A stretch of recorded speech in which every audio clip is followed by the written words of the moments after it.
Yeah, but really, first off, just glad we're having the opportunity to play. It was kind of an unusual scheduling situation this year where we were supposed to start on the road. I don't think we've done that maybe one other time here, maybe none. I can't really remember off the top of my head.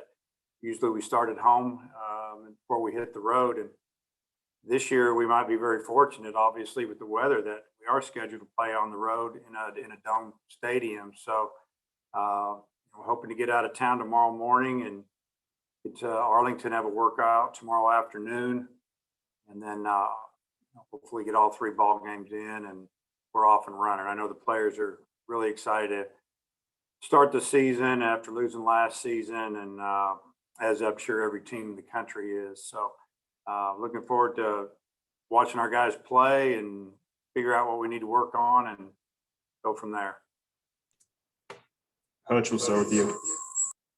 Yeah, Coach, you kind of touched on it there, but with all the issues with electricity and stuff down in Arlington, you are still confident that the event is going to happen this weekend?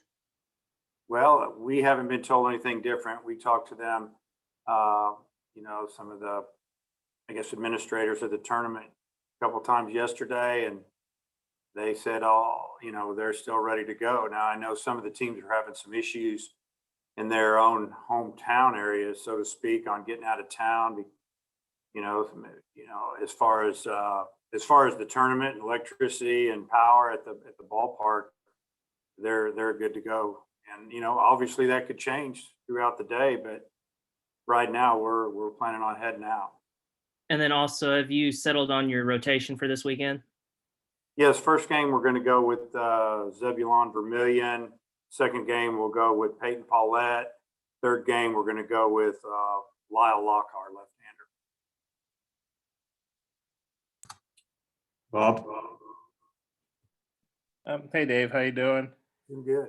Obviously, Nolan Wicklander, they were two of your top guys, last year. Does that just speak to the talent and depth you have, or are those guys maybe taking a step back, or kind of what's going on with that? I think it's more about depth and just kind of going with the guys that have, been more consistent at the beginning. I think both of the guys you just mentioned are going to be a huge part of our pitching staff, whether they're starting or they're coming in for long relief. Some roles are still out there, and I mentioned that to our team yesterday when we met, that, things change throughout time. It's a long season. We've got to see where we're at by how guys perform against other teams, and all we have to go on right now is what we've seen in the past and maybe the way the guys pitched and played in the fall and then the last month. So we're just trying to go with the guys we feel like that as of right now, maybe just a step ahead of some guys, but doesn't mean that that's the way it's going to be the whole season, obviously. I guess, who have you settled on in right field? Say what? Who have you settled on in right field? Oh, in right field, we'll go with Wallace right now. He'll be the only freshman that starts in game one as far as position player wise, but he's been very consistent. I think Zach Gregory is going to see a lot of time. He hits left-handed, Wallace hits right. I'm not saying they're going to platoon. I think both of them can hit left on left, right on right, obviously, but I think Wallace brings a little more power to the lineup, and we kind of need that in where we're planning on hitting him is maybe 6th, 7th in the order, and brings a little bit of a threat there. Hey, thanks, Dave. Yep. Nate. Yeah, Dave, as far as first base, where is that looking like? And also with Goodhart, is there any chance of him playing in the field, or is his arm just still not ready? Yeah, to answer your first question, I mean, it's at first, at least this opening weekend, it'll be Cullen Smith and Brady Slavens and Goodhart. All three of them potentially play over there. They all three hit left-handed. Smith is a guy that I've mentioned. He can play 2 or 3 infield positions. Slavens is a couple infield positions plus maybe outfield. He brings a pretty good bat. Smith is probably ahead of him a little bit defensively right now. Goodhart's arm is still a little bit of the issue. It comes and goes. But that's what the other guys have on Matt right now, is that they can throw a little better. Thank you. Andre. Hey, Coach, how are you? I wanted to ask you about Lyle Lockhart and just what you've seen out of him so far, and just what he brings with his experience, to your rotation this season. Well, you mentioned a little bit. He brings some pretty good experience. I mean, he was pitching Friday, Saturday a lot for the University of Houston last year and the year before. Very versatile. He could pitch out of the pen, be a spot guy, middle reliever. Obviously, we're starting him. His last outing was really good. There was 2 or 3 guys we could have put in that spot. One of them's a freshman if we really wanted to. If you really go on how guys have performed, maybe we should throw a freshman there. But we just decided, with the whole situation, let maybe the younger guys watch a little bit. Obviously we have 4 games next weekend, so we'll need another starter there. And then, we'll go to the pen as soon as we need to. We won't have to wait a batter or 2 longer or try to squeeze another inning out of a guy, because we have depth there and guys that are ready to go. So I just saw that Lyle threw extremely well this past weekend, and sometimes it's good to see what you got from the left side. Tom. Hi, Dave. I was wondering what you thought of the schedule down there. They didn't leave the Texas game Saturday and the TCU game. They switched it around and you start with Texas Tech. I wonder what you thought of that. And then I have something on the backside of that question too. Yeah, I don't know what went on there, because we didn't find out. That was the frustrating thing. It didn't matter to us who we play and when.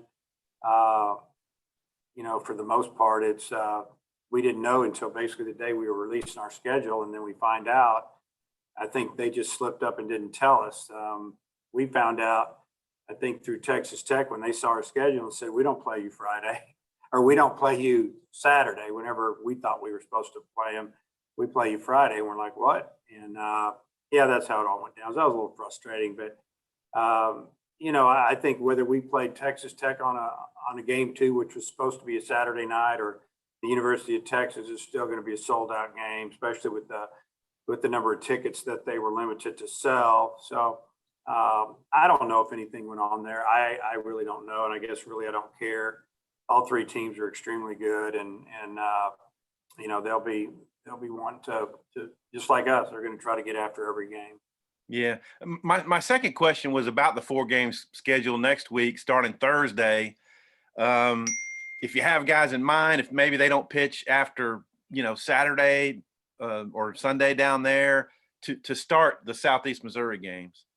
Yeah. So we have to see how it goes on Saturday, but, we quick turnaround for a starter. So, we were real close to maybe starting Jackson Wiggins on the mound. True freshman, big kid, got a really good arm, and he can pitch. So, we tell our kids when we recruit them and when they get here, we don't care if you're a freshman or a senior, you go out and show you can do it.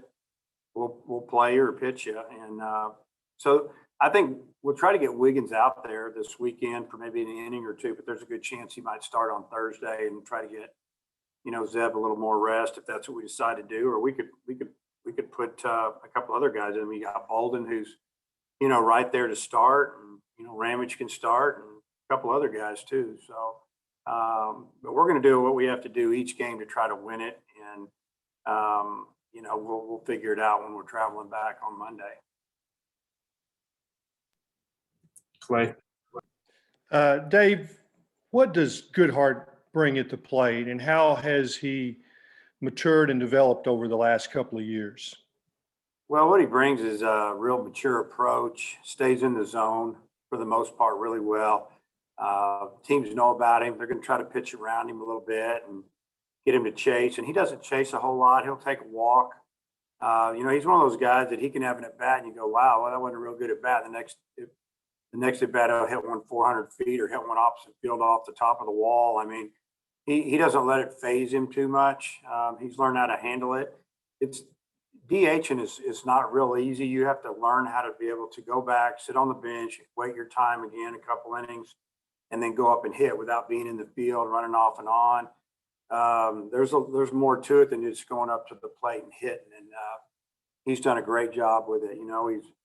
I think the SEC coaches selected him the first team SEC DH/utility. It just basically means designated hitter for the most part. So he's well respected in the league. Jason. Hey, Coach, you touched on it a little bit, but when you have guys like Wicklander, Nolan, Bolden, a lot of these guys that want to start, what goes into really developing a buy-in from those guys to whatever role it is that they end up getting, and how much of that development is going to take place over the next month? Well, we've had a few discussions about that with the whole team and then individual position groups about, being a good teammate and being, a team player and pulling for each other. And, sometimes things don't start out the way you want them, but you got to work your way in. And, it's a long season, but, if we're going to be good, those guys are going to have to buy into whatever role they have. We get it. We get that every kid wants to be a starter if you're a pitcher for the most part, and position players, they want to play every day. Sometimes it just takes time, but before it's all over with, they'll all be in the role that they've earned here, and it'll make us better. I have a lot of respect for the guys you just mentioned and the type of people they are, and I do believe that they're going to act right and do the right thing and keep working, and we'll be fair with them, and I think they know that. Coach, I'll come back to you. Yeah, Dave, I was wondering if you could maybe touch on Peyton Paulette a little bit. What's his velo like now compared to what it was last season? And what has he done to really secure that spot in the rotation? Well, his velo, and I'll touch on everything when it comes to pitching. It's not all about velo, it's velocity. But his velocity when he came in here was probably 91, 92. It's pretty consistent now, mid 90s. When I say, if he throws 20 fastballs, I'm going to say that 17 of them are going to be above 95. If you're talking about the first few innings, we'll see. He's been able to maintain his velocity. He's gone a little above that. He's got a really good breaking ball, and what he does is he throws strikes and he competes. He can field his position. The future's bright if he stays healthy. And then also Zebulon, I think about 3 weeks ago, you had said that, if it's going to be up to, if he can show you, he can give you 5 innings. So has he kind of shown you that over the last few weeks that he can give you multiple innings like that? Yeah, we feel like he has to build that up. And, if he only gives us 3 or 4 this first weekend, we're good with that. We'll just continue to build him up. I just want his innings to be quality. And if he struggles going into the 3rd or 4th inning, we'll get somebody ready and get him when we need to go. If he rolls, we'll let it roll. Zebulon's he's a team player 100%. And if he starts, he's fine with that. If he ends up pitching at the end of the game, he's good with that as well. And can be a big part of this pitching staff, that's for sure. Tom, back to you. Dave, Texas Tech, obviously very highly regarded. What you know of them and what pitcher you expect to see there? Well, we first off, they're extremely talented. They've got most of their team back and a couple weekend starters, and then they got a couple of transfers. I think they've got a big lefty that transferred in from another 4-year school, and we've been told that's who we see now. Can't think of his name off the top of my head, but it's Texas Tech over the last 4 or 5 years. I mean, they're going to come at you and they're going to try to steal third base and steal and do things. And they've also got some guys with some power. They play in a ballpark that, likes guys that can hit it over your head, and that's what they recruit. And they also have some guys that can run. They've got some power arms, and a lot of teams do this year. A lot of teams are like, they're just older, and I expect to get their best shot right out of the gate. Yeah, you guys have typically gone about 70 pitches maybe for your starters opening weekend. What range might they have this week? 70, 75. But it's was that a tough 75? Were they just fighting it every inning, or was it kind of a smooth 3 up, 3 down, few innings? Maybe one guy gets on here or there, or were they struggling a lot? And then they got a double play ball. Were they struggling again? They got another double play ball. You just have to evaluate what you see. The number does matter, but did they really labor those pitches? And, so if somebody could go, if they struggled at 65, we'll get them out. 75, and, probably would be about the max if it went well.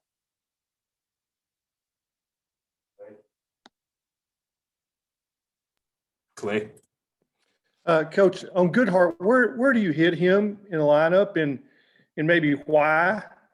Yeah, probably hit him third this weekend. Been hitting him third all pretty much fall and, early this January, February. Just like him in that spot a little bit. I mean, Matt could be a leadoff type guy as well because he knows the zone, but we'd like him to drive in some runs and just be a tough out behind maybe Moore and Franklin hitting in front of him. You got a good mix there. You got a switch hitter leading off and right-hander behind him that uses the whole field with power, and then a left-hander behind those two. And we just think it makes it difficult maybe for the other team to maneuver through that.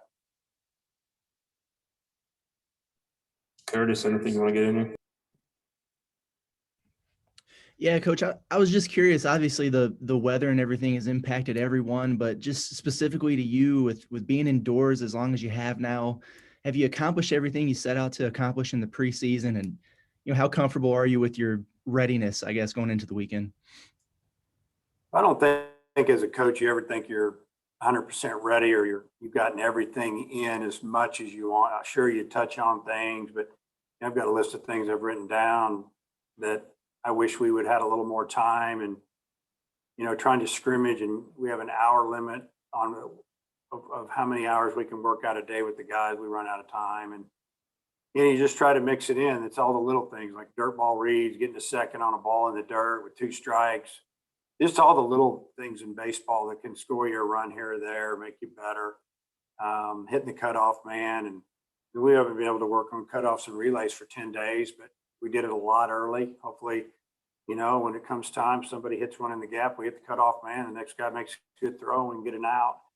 You just never know how that's going to go.